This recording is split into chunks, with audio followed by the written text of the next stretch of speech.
وبرکاتہ۔ بسم اللہ الرحمن الرحیم۔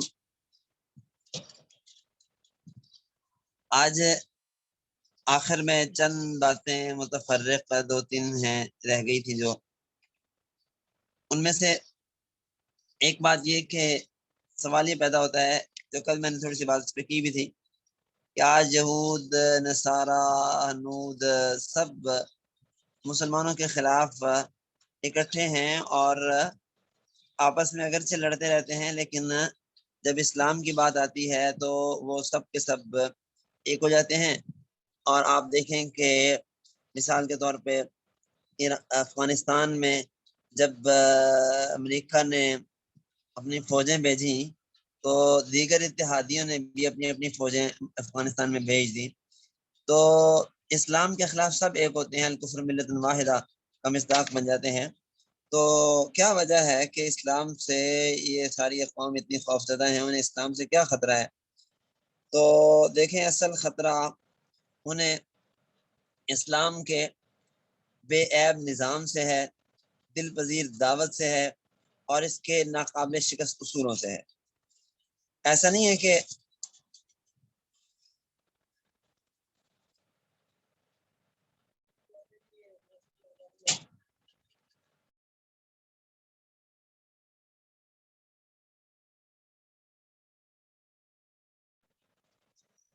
تو بات یہ ہے کہ یہ اسلام کی خوبیاں ہیں جن سے وہ خوفزدہ ہیں، اور ظاہر ہے کہ اسلام اگر غالب ہوتا ہے تو کفر مٹتا ہے، روشنی پھیلتی ہے تو اندھیرا ختم ہوتا ہے، تو اندھیرا روشنی سے تو خوفزدہ ہوتا ہی ہے۔ اور ظاہر ہے کہ چور ہیں تو ان کو محافظ سے ڈر تو لگتا ہے کہ چوکیدار ہے وہ چور کے اوپر حملہ کر دے گا اور چور چوری نہیں کر سکے گا، تو چوکیدار کے خلاف ظاہر ہے کہ چور تو متحد ہوتے ہی ہیں۔ اور اسلام ایک ایسا مذہب ہے جس نے صدیوں تک اقوام عالم کی حفاظت کی ذمہ داری لی ہے، اور تاریخ میں اقوام عالم کی بڑی بڑی غیر متعصب شخصیات کی گواہیاں موجود ہیں کہ ایک مذہب اور ایک نظام حیات کی حیثیت سے اسلام ہر عیب اور کمزوری سے پاک ہے۔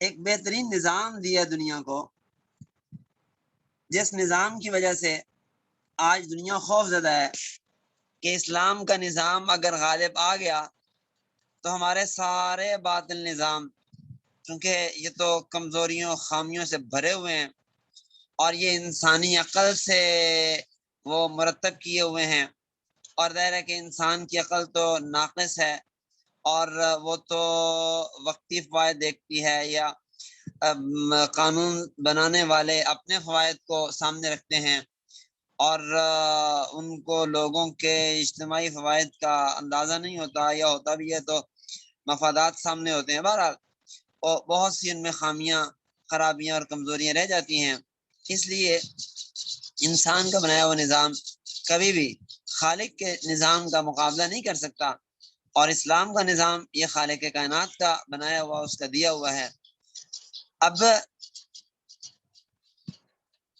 ظاہر بات ہے کہ جب یہ دیگر جتنے بھی نظام ہیں اور جتنی بھی اقوام ہیں وہ دیکھتی ہیں کہ ہم کمزور ہیں اور ہمارے اندر کمزوریاں ہیں، اور یہ کمزوری اس اتحاد سے ختم ہو سکتی ہے تو اسلام کے خلاف، تو فوری طور پہ آپس میں اتحاد کر لیتے ہیں اور اسلام کا مقابلہ کرنے کے لیے تیار ہو جاتے ہیں۔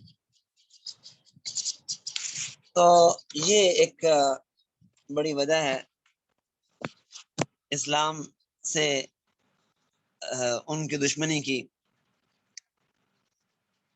جب باطل نظریات کا باہم اشتراک ہوتا ہے، اتحاد ہوتا ہے، تو اسے دنیا کے سامنے جیو اور جینے دو کی پالیسی یا انسان دوستی جیسا کو پرکشش نام دیا جاتا ہے۔ اسی اشتراک اور لین دین کی وجہ سے ان کے نظریات، ان نظریات کے پیشوا سیاسی، عسکری، اقتصادی محاذوں پر بھی صحیح اور خالص نظریے کے خلاف اتحاد قائم کر لیتے ہیں، اور یہ اتحاد اتنا مضبوط ہوتا ہے جتنا کہ اس سے وابستہ منافع کی توقعات زیادہ ہوتی ہیں۔ اگر مفادات پر ضرب پڑ رہی ہوتی ہے، چوٹ لگ رہی ہوتی ہے تو اور توقعات دم توڑ رہی ہوتی ہیں تو فوری طور پہ یہ اتحاد ختم ہو جاتا ہے، پارا پارا ہونے لگتا ہے۔ آپ دنیا میں دیکھ لیں کہ کس انداز سے یہ بندر باؤنڈ کرتے ہوئے ان کے آپس میں لڑائی ہوئی ہے، جنگ عظیم، جنگ ہائے عظیم۔ تو یہ جنگیں کیوں ہوئی ہیں؟ صرف اس وقت کے جب ان کے ذاتی مفادات پر چوٹ لگ رہی تھی اور توقعات دم توڑ رہی تھی۔ دوبارہ یہ ہے کہ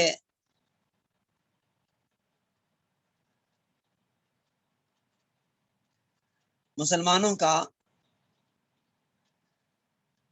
اور اسلام کا وہ مقابلہ کرنے کے لیے اکٹھے ہو جاتے ہیں، اور یہ اس بات کی دلیل ہے کہ اسلام سچا مذہب ہے، آفاقی دین ہے، اور مسلمان حق پر ہیں، اور جو چیز حق ہوتی ہے، جو سچ ہوتی ہے، وہ ثابت ہو کے رہتی ہے، اس کو دنیا کی کوئی طاقت مٹا نہیں سکتی۔ تو اسے ہمیں یہ بھی پتا چلا کہ اسلام باقی رہنے والا دین ہے، یہ ختم ہونے والا، مٹنے والا دین نہیں ہے۔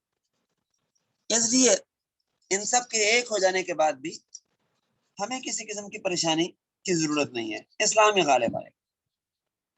اسلام غالب کیوں آئے گا؟ کیا خوبیاں ہیں اسلام میں، اور کیا نقائص اور خامیاں ہیں مغرب کے دیے ہوئے نظام میں؟ تو ایک تقابلی جائزہ آپ ملاحظہ فرمائیے کہ اسلام انسانوں پر انسانوں کی بالادستی کا انکار کرتا ہے، اور مغرب دنیا پر چند سرمایہ داروں کی بالادستی کے در پہ ہے۔ اسلام انسان کو بندہ بنانا چاہتا ہے، جو اللہ پر ایمان رکھے، اس کے رسولوں کی پیروی کرے۔ مغرب بندگی کا قائل نہیں، وہ خدا کے رسولوں کے نظام کا منکر ہے۔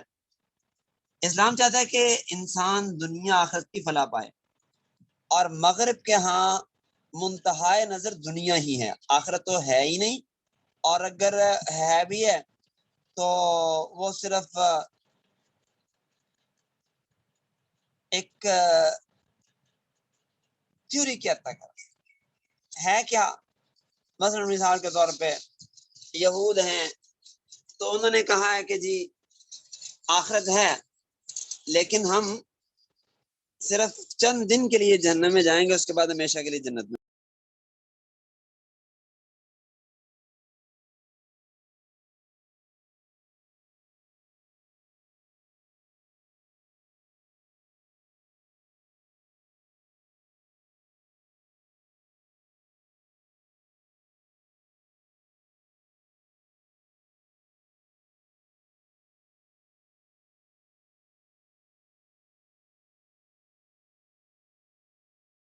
اور جو ہیں عیسائی، انہوں نے کہا کہ جی یسوع مسیح سولی چڑھ گئے تھے، صلیب ہو گئے تھے، اور ہمارے گناہوں کا کفارہ ہو گئے تھے، اب ہمیں فکر کوئی نہیں ہے، جنت ہماری ہے۔ تو ان کے ہاں آخرت کا تصور ایک محض ایک فرضی سا تصور ہے۔ اسی طرح اسلام رنگ، نسل، قبیلے، زبان، وطن یا کسی اور امتیاز کے اعتبار سے تعصب، فخر اور بڑائی جتانے کی مخالفت کرتا ہے، اور مغرب کے یہاں رنگ، نسل، وطن، دوسری امتیازی خصوصیات کی بنیاد پر تعصب، تفاخر ہے۔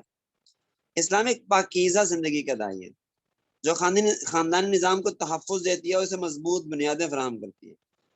مغرب کسی پاکیزگی کا قائل نہیں، بے حیائی، فحاشی کا داعی ہے، خاندانی نظام کی حد بندیوں سے آزادی چاہتا ہے تاکہ مرد و زن کو آزادانہ اختلاط کے زیادہ سے زیادہ مواقع میسر ہیں۔ اسلام بندے کو خالق اور مخلوق دونوں کے حقوق کی ادائیگی میں سہولت دیتا ہے۔ مغرب خالق کے حقوق کو تو ایک مذاق سمجھتا ہے، اور مخلوق کے حقوق کو اتنی وسعت دیتا ہے کہ جائز نجائز کا فرق ہی ختم ہو گیا. لیکن اس کے ہاں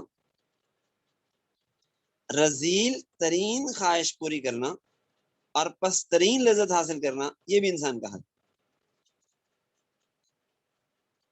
جیسے مثال کے طور پہ ہم جنس پرستی وغیرہ.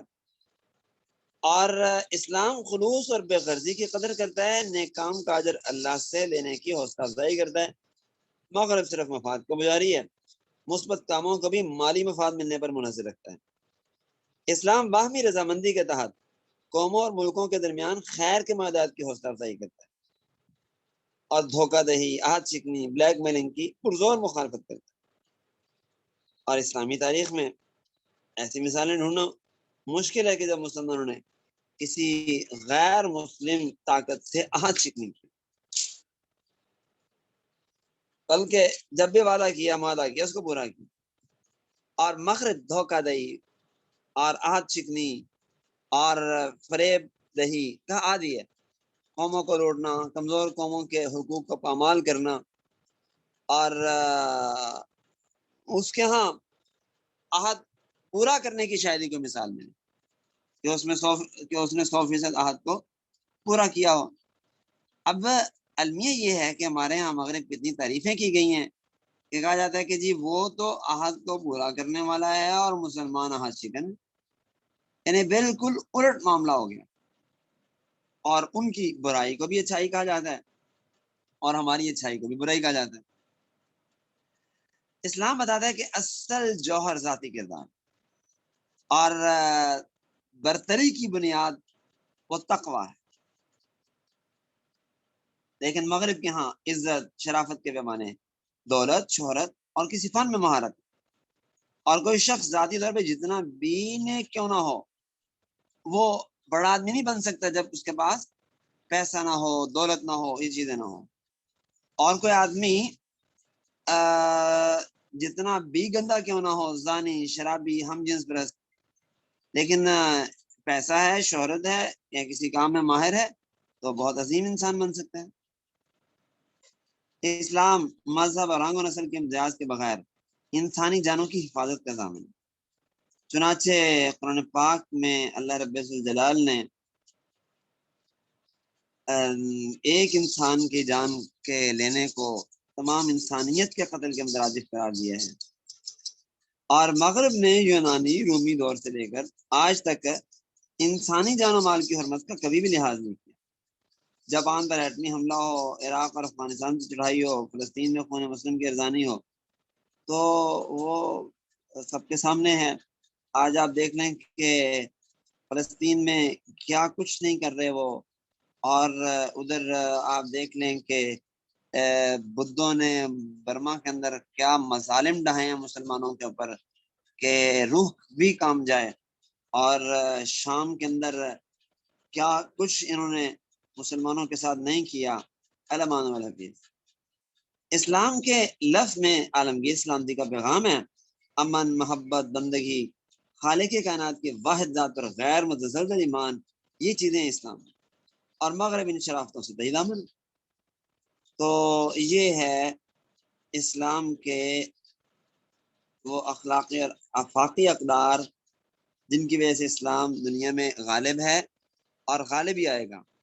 اور مغرب ان چیزوں سے خالی ہے جس کی وجہ سے وہ مغلوب ہے اور مغلوب ہی رہے گا. اب آخری بات یہ ہے کہ اسلام اور مغرب کے درمیان نظریاتی جنگ اس عالم میں لڑی جا رہی ہیں کہ مغرب سائنس، ٹیکنالوجی، معیشت اور عسکری میدانوں میں ہر لحاظ سے بالاتر ہے. اور اسلام اور مغرب کی یہ لڑائی ماضی کی لڑائی سے بالکل مختلف نوعیت رکھتی ہے. ماضی میں مغرب اور مشرق میں بڑی کشمکش ہے. قرون وسطیٰ کی صلیبی جنگوں کی شکل میں ابھری تھی اور جن ہتھیاروں سے لڑی گئی تھی وہ خاص تھے، علاقے خاص تھے. اور آج کی جو جنگ ہے یہ پوری دنیا میں لگی ہوئی ہے اور اس کے جو وسائل ہیں وہ ان پہلے وسائل سے مختلف ہیں، ان سے ہٹ کر ہیں. چنانچہ آپ دیکھیں کہ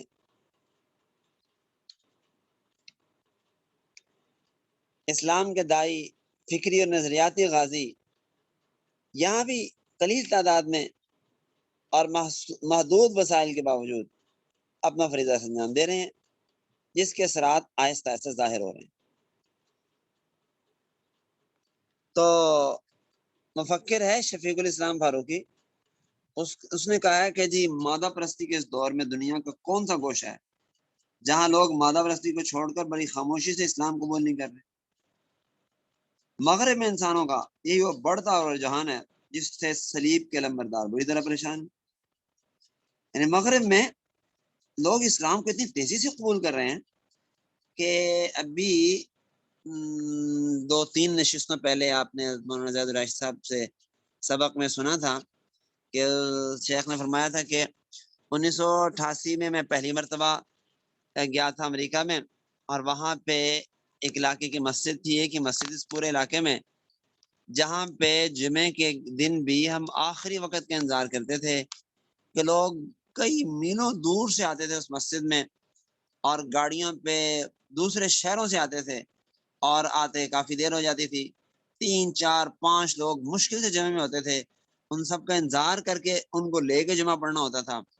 اور اب فرما رہے ہیں کہ اب وہاں یہ صورتحال ہے کہ اسی مسجد میں، بینی ہی وہی مسجد جہاں پہ مولانا فرماتے ہیں 1988-90 کی دہائی میں سالوں میں 3-4-5 نمازی ہوتے تھے، اور وہ بھی مشکل سے آتے تھے، بہت دور سے اور بہت دیر سے، اور ایک ایک آتا تھا اور ان کا انتظار ہوتا تھا 3-4 نمازیوں کا۔ اور اب وہاں یہ صورتحال ہے کہ مسجد میں تقریباً 250 لوگوں کے نماز پڑھنے کی گنجائش ہے، اور 250 لوگ سے زیادہ نماز نہیں پڑھ سکتے، اور گورنمنٹ کی طرف سے باہر جماعت ہو نہیں سکتی، باہر نماز کی صفیں بچھ نہیں سکتی۔ تو وہاں یہ صورتحال ہے کہ اس ایک مسجد کے اندر جمعے کی نماز 3 سے 4 دفعہ ہوتی ہے، اور عید کی نماز بتا رہے تھے کہ اس سال ابھی چند سال پہلے 5 مرتبہ ہوئی، 5 مرتبہ عید کی نماز۔ تو اب آپ اندازہ لگائیں کہ وہاں کی ایک مسجد کی صورتحال ہے، اور وہاں پہلے ایک ہی مسجد تھی، اب وہاں چپے چپے مساجد ہیں، اور سب مساجد کا یہی حال ہے۔ تو آپ اس سے خود اندازہ لگا لیں کہ اسلام کس تیزی سے پھیلا ہے۔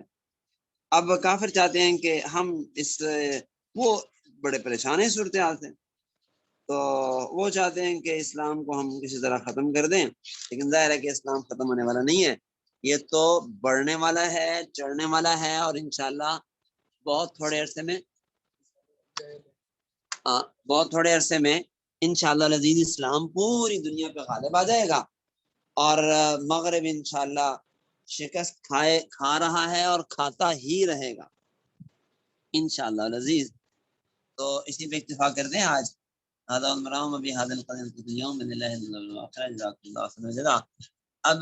میں آپ سے